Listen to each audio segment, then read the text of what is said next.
Welcome to Metro Vancouver Close-Up, highlighting local leadership in sustainability. Going green. It sounds simple, but in fact requires rewiring habits, motivations, and behaviors. Education is a key starting point, and better yet if delivered with fun. 15,000 people attended Party for the Planet, BC's largest Earth Day event.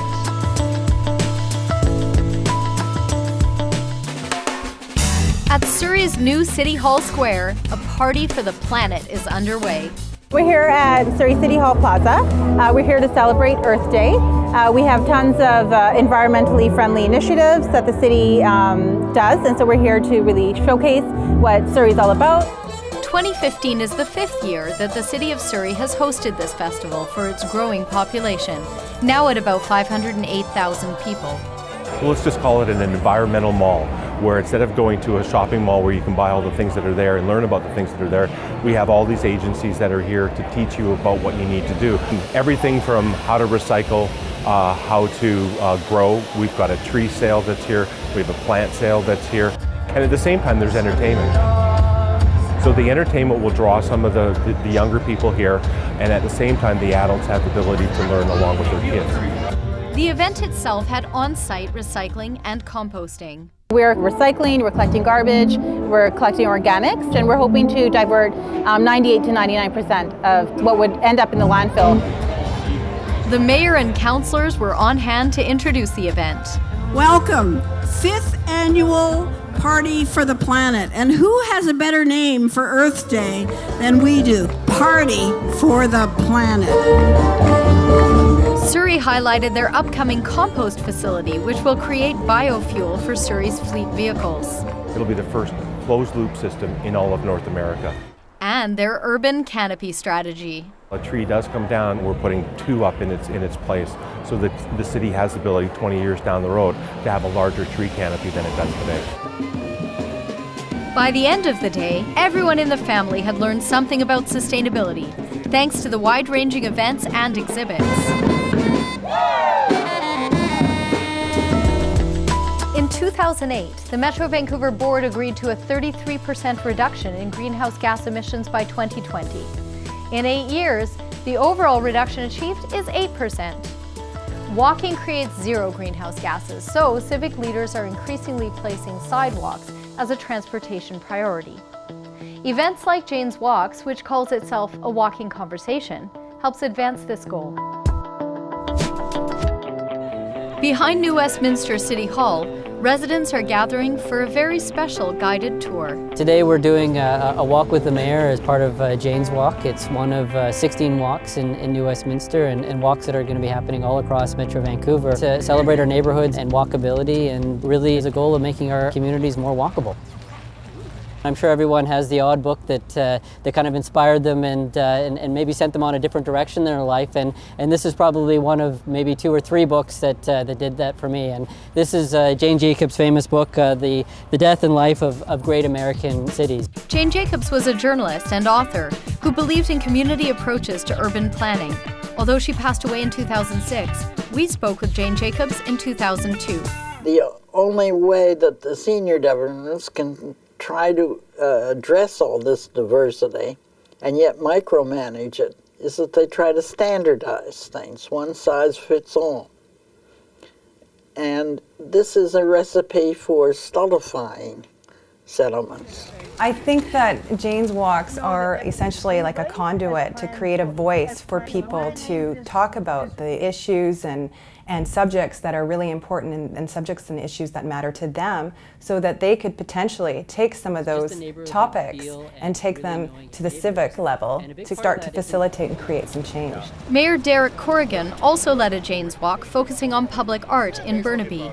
So we're calling on your creativity. Really today it's all about the creativity of our community in suggesting what we can do here in permanent art features, how we can change the ambiance of this area, to also create situations where we have transitory art, where we have opportunities for people to be engaged in art.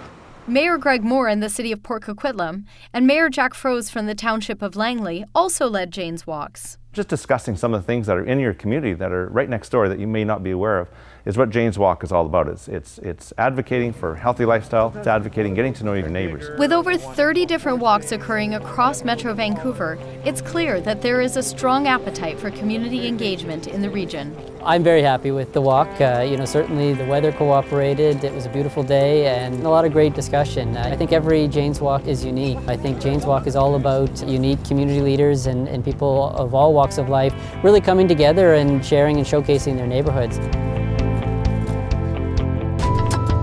You're watching Metro Vancouver Close-Up, your place for videos about local sustainability events and actions. 30 rivers and creeks flow through the lower Coquitlam River watershed, which is also a highly urbanized area. On Earth Day, citizens made a mindful connection between water and city at a celebration about this watershed. And it was a zen reflection of Metro Vancouver's approach to ecological health.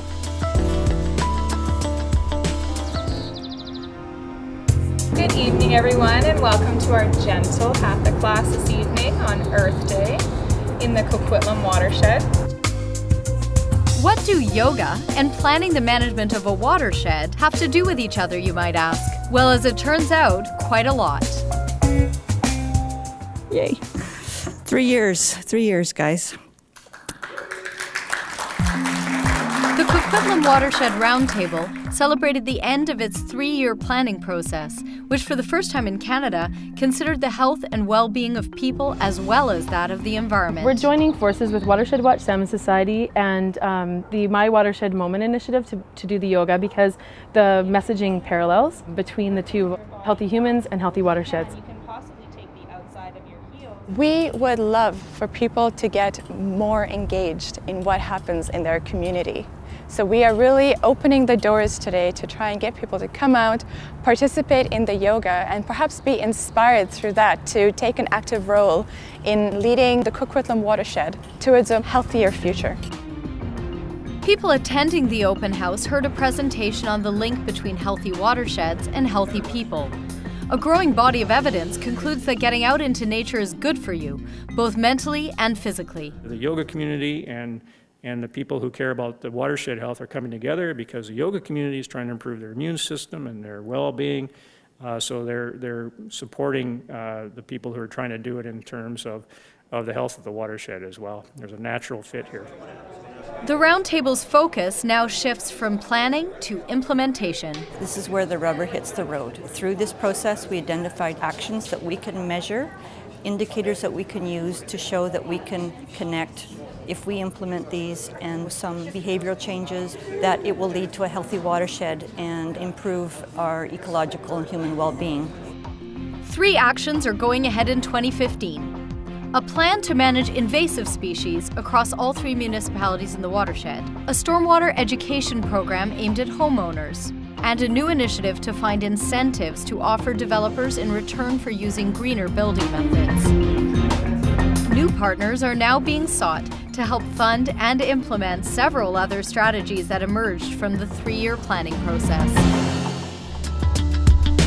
Thanks to the municipalities, people, and organizations who help tell these stories. Check out the Metro Vancouver blog for more videos and articles about our great region. For Metro Vancouver Close-Up, I'm Dagmar Timmer. Coming up after the break, it's the Sustainable Region.